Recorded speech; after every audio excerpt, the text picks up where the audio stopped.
Welcome back to my YouTube channel Kimiya Academy. और आज हम फिर से देखने वाले हैं पर्यावरण से संबंधित कुछ महत्वपूर्ण प्रश्नोत्तर। पिछले वाले वीडियो में आपने पर्यावरण से संबंधित कुछ महत्वपूर्ण प्रश्नोत्तर देखे थे। ये आपका दूसरा वीडियो होगा जो आपका किसी भी प्रकार के एग्ज़ाम में सबसे मोस्ट जो आपके क्वेश्चन रहेंगे या आपके किसी भी प्रकार का, यदि आप टीईटी का क्या करते हैं एग्ज़ाम देने के लिए जाते हैं तो ये आपका उसके लिए कैसे होते हैं, बहुत ही मोस्ट क्वेश्चन होते हैं। चाहे वो आपका सीटीटी का एग्ज़ाम हो, यूपीटीटी का हो, सुपर टीईटी का हो या फिर किसी भी प्रकार का टीईटी का एग्ज़ाम है, तो उसको देने के लिए यदि आप जाते हैं तो ये उसमें आपके आने लायक क्वेश्चन हो जाएंगे जो आपके एनसीईआरटी के बेस पे लिए गए हैं। ये आपके एनसीईआरटी बुक के संपूर्ण क्वेश्चन हैं। तो आइए सबसे पहले यहाँ पर स्टार्ट करते हैं। पहला क्वेश्चन आपका दिया गया है, जम्मू कश्मीर में चाय को क्या कहा जाता है। तो जो जम्मू कश्मीर है, जम्मू कश्मीर में यदि यहाँ पे पूछा जाए जो चाय होती है जम्मू कश्मीर में चाय को क्या कहा जाता है, तो यहाँ पे आप देखेंगे जम्मू कश्मीर में चाय को क्या कहा जाता है, कहवा कहा जाता है। क्या कहा जाता है, कहवा। आगे दिया गया है बल्लभ क्या है, तो बल्लभ एक क्या है, छोटी सी नाव है। छोटी सी एक नाव होती है जो किसकी बनी होती है, लकड़ी की बनी होती है। इसको हम क्या कहते हैं, बल्लभ कहते हैं। और ये जो आपकी बल्लभ होती है ये किस जगह चलती है, ये आपकी कहाँ पे चलती है, केरल में। केरल में जो पानी वाली जो जगह होती है, केरल में पानी वाली जगह पर यदि हम देखें तो पानी वाली जगह पे एक स्थान से दूसरे स्थान पर जाने के लिए किसका उपयोग किया जाता है, बल्लभ का उपयोग किया जाता है। बल्लभ एक क्या होती है, छोटी सी नाव होती है जो आपकी केरल में चलती है। आगे की ओर यहाँ पे आप बढ़ते हैं तो आगे यहाँ पे हम देखने वाले हैं एक हाथी। यहाँ पे देखिए हाथी के बारे में थोड़ी सी जानकारी दी गई है। एक हाथी एक दिन में लगभग कितने किलोग्राम पत्ते और झाड़ियों को खा लेता है। तो यहाँ पे यदि आप देखेंगे तो एक जो हाथी होगा ये आपका एक दिन में लगभग 100 किलोग्राम से भी ज़्यादा क्या कर लेता है, पत्ते एवं झाड़ियों को खा लेता है। इसके साथ साथ यदि यहाँ पर आप देखें तो जो हाथी होते हैं ये हाथी किस में पाए जाते हैं, झुंड में पाए जाते हैं। और झुंड में यदि देखा जाए तो यहाँ पर 10 से लेकर के 12 क्या होती हैं, हथनियाँ होती हैं झुंड में। यहाँ पे यदि आप देखें तो जो हाथियों का जो झुंड होता है, झुंड में आपके एक तो क्या होती है, मादा हाथी होते हैं। मादा हाथी के साथ साथ उनके क्या होते हैं, बच्चे होते हैं। मादा हाथी और उनके क्या होते हैं, बच्चे होते हैं।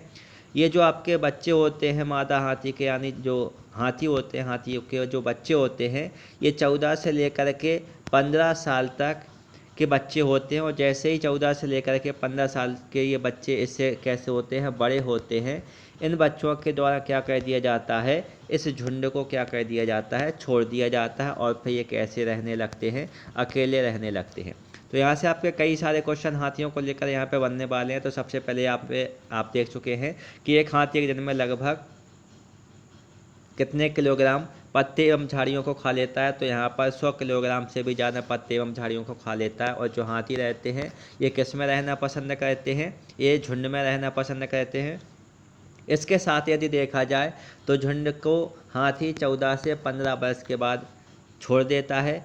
और जो आपका झुंड होता है, झुंड में एक तो मादा हाथी होते हैं और मादा हाथियों के साथ साथ उनके क्या होते हैं, बच्चे होते हैं। एक झुंड में यदि देखा जाए तो सामान्यतः 10 से लेकर के 12 हाथी यानी जो हथनियाँ होती हैं, हथनियाँ और उनके बच्चे सम्मिलित होते हैं। ये आपको याद करके रखना है। खेजड़ी के पेड़ किस राज्य में है, तो यहाँ पर देखें जो खेजड़ी के जो पेड़ हैं ये आपके किस राज्य में है, तो ये आपके कहाँ पर है, राजस्थान में है। यहाँ पे आपको साथ में एक और यहाँ पे बिंदु याद करके रखना है कि जो खेजड़ी के जो पेड़ होते हैं ये राजस्थान में तो पाए ही जाते हैं। साथ में इनमें जो खेजड़ी के जो पेड़ होते हैं इनमें खेजड़ी वाली जगह पे पाए जाते हैं। कौन सी जगह पे पाए जाते हैं, खेजड़ी वाली जगह पे पाए जाते हैं जहाँ पे आपने देखा होगा चिपको आंदोलन जो आपका स्टार्ट हुआ था।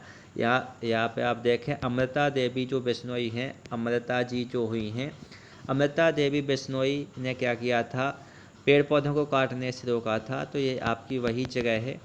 इसके बाद आप आगे की ओर यहाँ पे देखते हैं तो मधुमक्खियों के पालने के लिए यहाँ पे कौन सा उचित समय होता है, तो अक्टूबर से लेकर के दिसंबर का जो समय होता है ये मधुमक्खी पालन के लिए एक प्रकार से उचित समय होता है। अब उचित समय भाई क्यों होता है, तो यहाँ पे यदि आप देखेंगे तो इस समय में जो मधुमक्खियाँ होती हैं ये अधिक अंडे देती हैं, यानी ज़्यादा मात्रा में अक्टूबर से लेकर के दिसंबर तक इन मधुमक्खियों के द्वारा अंडे दिए जाते हैं।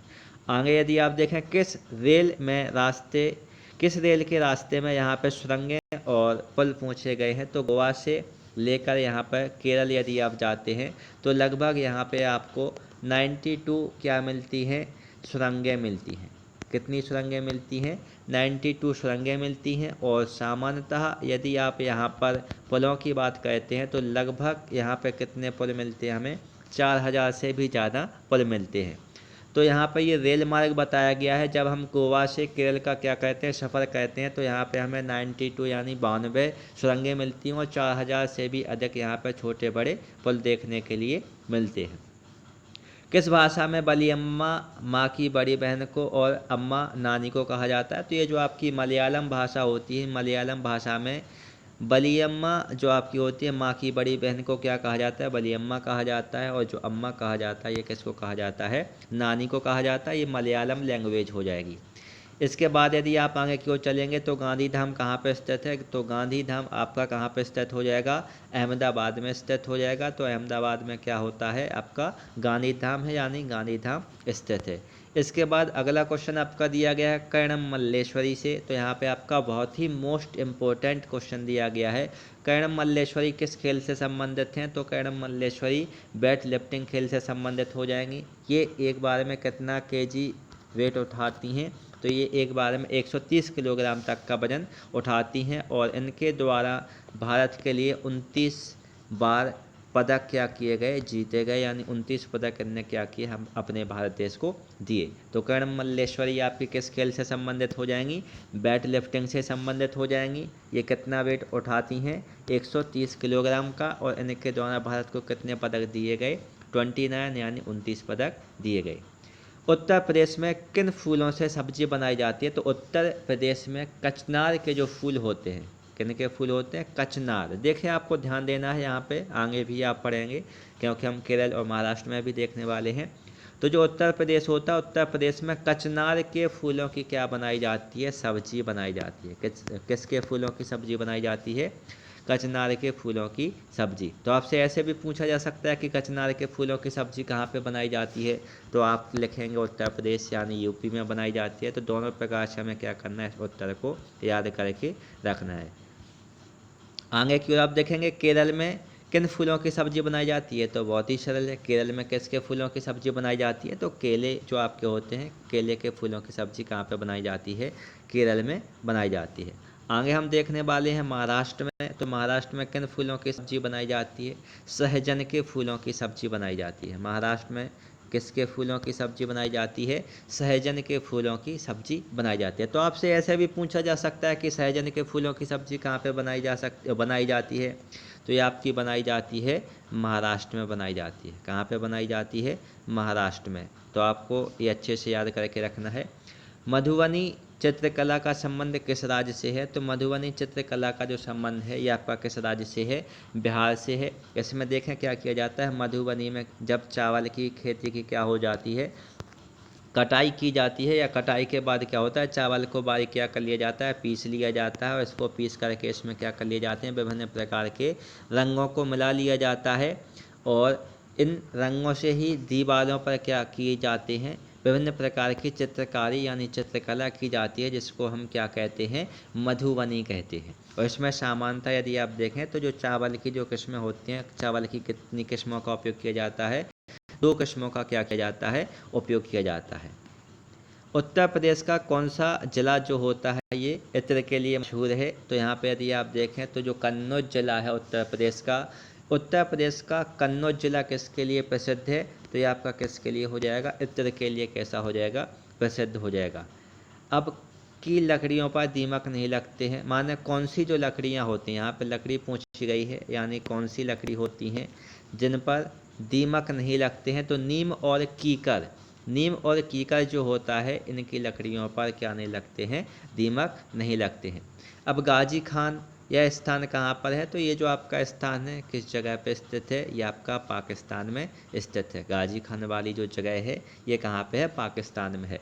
सुहाना गांव कहाँ पर स्थित है? तो सुहाना गांव यदि आप देखेंगे तो सुहाना गांव कहाँ पर स्थित है? आपका हरियाणा में स्थित है।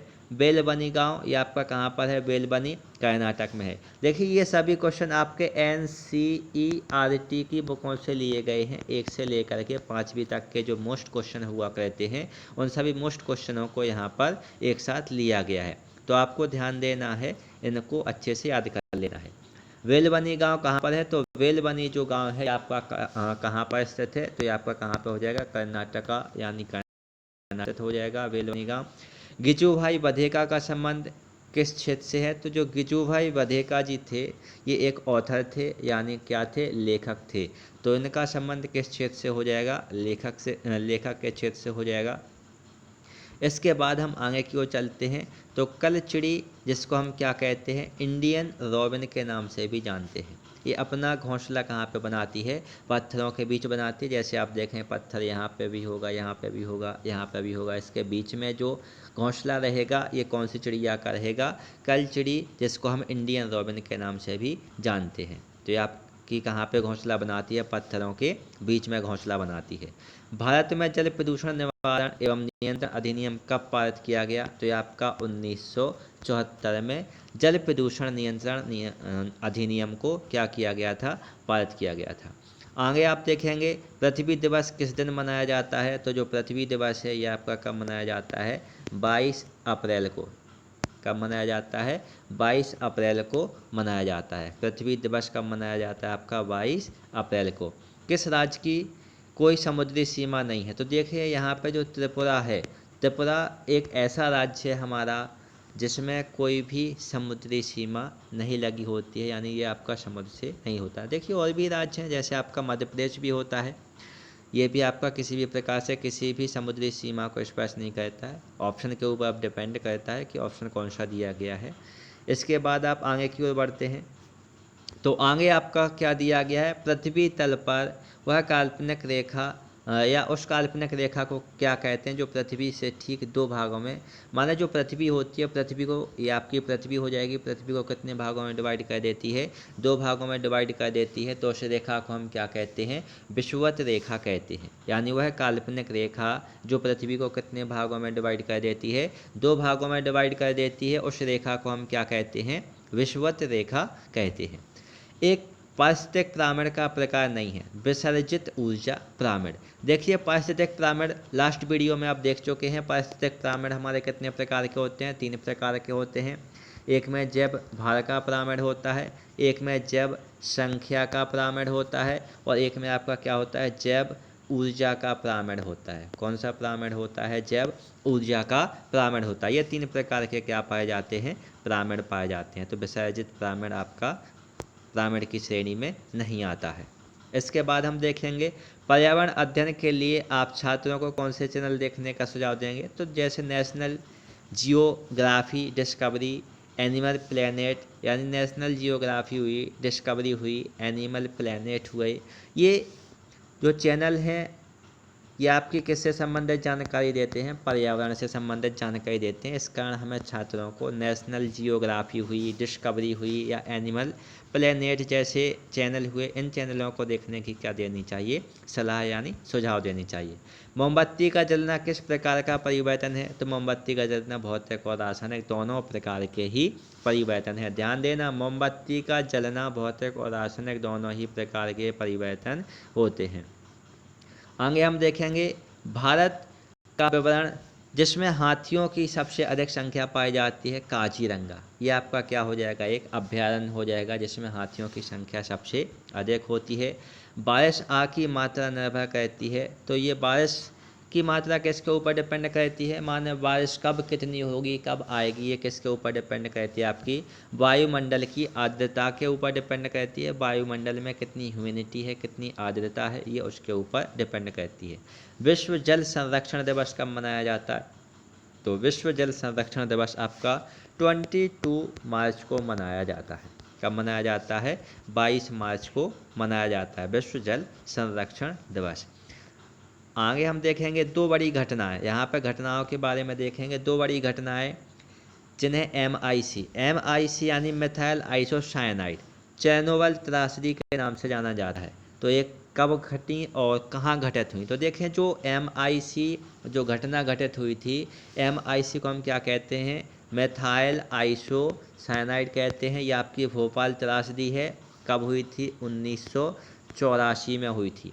ये क्वेश्चन बहुत ही बार परीक्षा में पूछा जाता है। भोपाल में मेथाइल आइसोसाइनाइड गैस का रिसाव कब हुआ था? सन 1984 को हुआ था।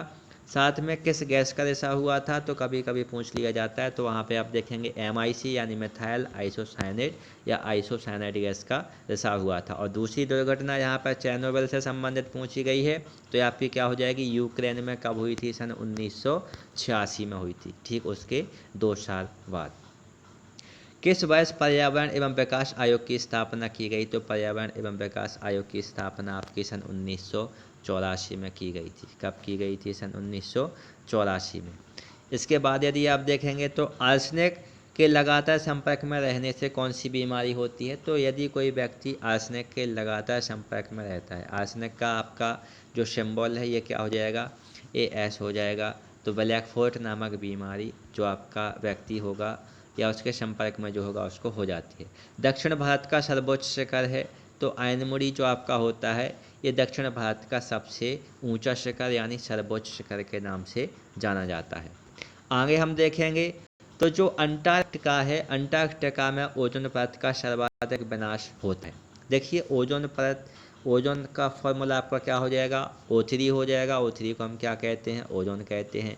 ये क्या कहती है? आपकी सूर्य से आने वाली जो हानिकारक गैसें होती हैं उनकी पृथ्वी से आकर के पृथ्वी पर हानिकारक जो गैसें होती हैं, इन गैसों को पृथ्वी पर आने से रोकती है और पृथ्वी पर रहने वाले जीव जंतु एवं पेड़ पौधों की क्या कहती है? रक्षा करती है। इस कारण ओजोन परत को कभी कभी क्या कहा जाता है? जीवन रक्षक छतरी भी कहा जाता है। क्या कहा जाता है?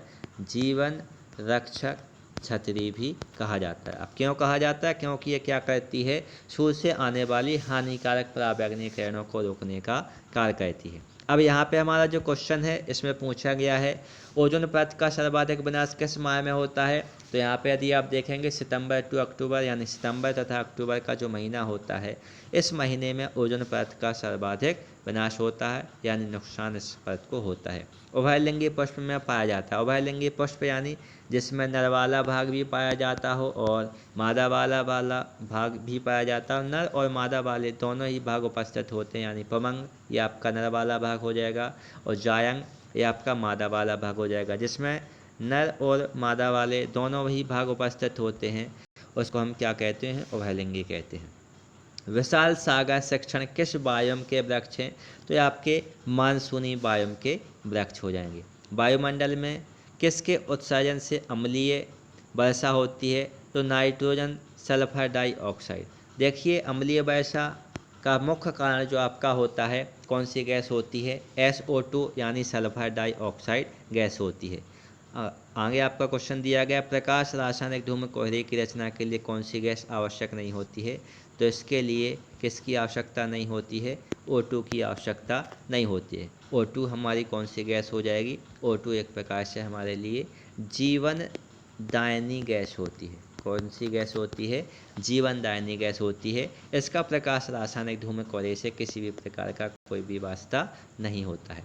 तो यदि आपको हमारा ये वीडियो अच्छा लगा है तो आप हमारे इस चैनल कीमिया एकेडमी को सब्सक्राइब कर लें और ऐसे ही अच्छे अच्छे वीडियो को देखने के लिए हमारे चैनल को सब्सक्राइब करना ना भूलें। वीडियो को लाइक करें और शेयर करें।